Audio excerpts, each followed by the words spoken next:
So what if I told you that the reason you give up on your biggest goals has almost nothing to do with your willpower? Today, we're not just going to set another goal. No, we're going to build a system that is literally designed to never fail. It's a question we've all asked ourselves, right? It's that same old story. You start the year, you start the month with all this energy, this incredible drive. You can see the person you want to become so clearly. And then, poof, a few weeks in, the momentum is gone, and you're just standing there, wondering, what went wrong again? You know, this feeling actually has a name, and it comes straight out of a Greek myth. It's the curse of Sisyphus, who is condemned for all eternity to this just pointless effort. And let's be honest, our goals can feel exactly like that. This maddening cycle of pushing and pushing just to end up right back where we started. This quote just hits the nail on the head. The goal isn't to become a stronger pusher. It's to figure out how to make the rock stay at the top. It's not about more grunt work, it's about having a smarter system. So, let's build one. Okay, first things first. To break this cycle, we have to really understand the trap we keep falling into. It's this psychological loop that, I swear, once you see it, you'll start noticing it everywhere in your life. Psychologists actually have a name for this: false hope syndrome. It's basically fueled by this idea that this time will be different. We think we can lose 30 pounds in 30 days or, become fluent in a new language overnight. We jump in with this massive burst of overconfidence, and then we crash and burn the second reality kicks in. And here it is, the blueprint for failure. It's a cycle we all know way too well. We start huge, maybe we get a quick win, and then bam, we hit a wall. But the real trap is what we tell ourselves next. We don't blame the plan, we blame us. We think, oh, I just wasn't motivated enough, or my willpower gave out. So we just wait for inspiration to strike again, and then we restart with the exact same broken strategy, basically guaranteeing the same result. So if that old way is completely broken, what's the fix? Well, it's not a new goal. It's a whole new mindset. We have to stop being goal chasers and start becoming systems architects. This right here is the fundamental shift. See, the goal chaser is Sisyphus, just relying on brute force, on finite willpower, to shove that boulder up the hill. But the systems architect?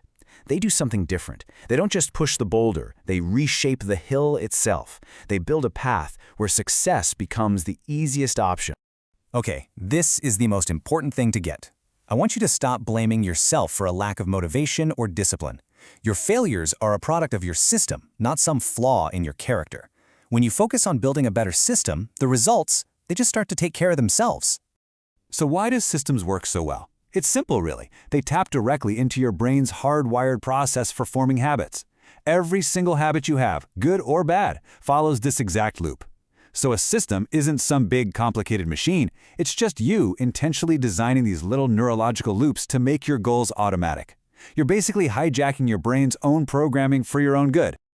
All right, let's get practical. How do you actually build this thing? Well, here are the blueprints, the tools that every good architect needs in their toolkit. First up is the Cascade Planning Method. This whole thing is designed to take these huge, overwhelming goals and break them down into something you can actually do today. You start with your big vision for the year, then you slice it into monthly themes, then into weekly targets, and finally into tiny, consistent daily actions. It turns this intimidating marathon into a series of totally manageable walks. Next up, the WOOP Method. This is where you get really strategic. You start with your wish and the best possible outcome. But then, and this is the part most people skip, you identify the main obstacle. Not the stuff out there, but the internal one. The feeling, the bad habit, the excuse. Then you make an if-then plan. Like, if I feel too tired to work out, then I will just put on my running shoes. You literally plan for failure, so it never catches you by surprise. And all of this is built on the super powerful foundation of micro goals. So instead of get fit, your goal is do 10 push-ups. See? Every tiny win builds real confidence and creates this unstoppable momentum. You have to remember, consistency is so much more powerful than intensity. Micro goals are how you unlock it. Now we're getting to what might be the most powerful part of the architect's mindset. It's time to stop trying to change yourself and start changing the world around you. This is habit architecture, and it's based on a really simple, powerful truth. Your environment is constantly shaping your behavior, whether you realize it or not. I'm telling you, the most disciplined people out there don't have more willpower. They just have better designed environments. So how do we do it? We follow 4 simple laws. First, make it obvious. Want to read more? Leave a book on your pillow. Want to drink more water? Have a full water bottle on your desk before you even sit down. You make the cue for your good habit literally impossible to miss. Second, make it attractive. This is fun. You pair something you want to do with something you need to do. For example, you only let yourself listen to your favorite podcast while you're cleaning the kitchen. Or maybe you only watch that new Netflix show while you're on the exercise bike. This rewires your brain to actually look forward to the hard habit. Third, and this one is huge, make it easy. You have to lower the friction for your good habits. Lay out your workout clothes the night before. Prep your healthy meals for the week on Sunday. The fewer steps between you and the good decision, the more likely you are to actually do it. And finally, you have to make it satisfying. Our brains crave immediate rewards. So when you complete a habit, you need to give yourself a small win.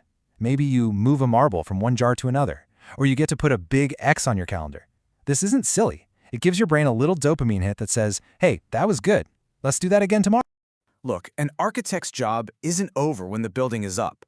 The best systems, the ones that last, all have a maintenance plan. This is how you make sure your system adapts and thrives for the long haul. The best maintenance routine I know is the weekly review.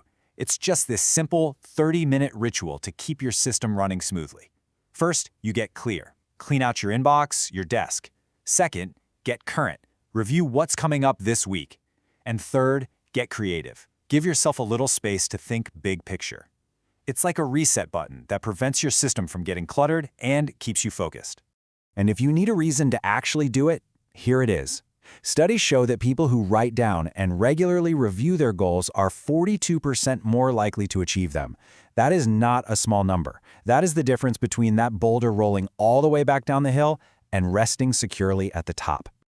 So we have to stop seeing our goals as these giant boulders that we have to push. They're not. They are structures that we build one small, intentional brick at a time. The system is your blueprint. Your habits are the tools. So the only real question left is, what is the first brick you're going to lay?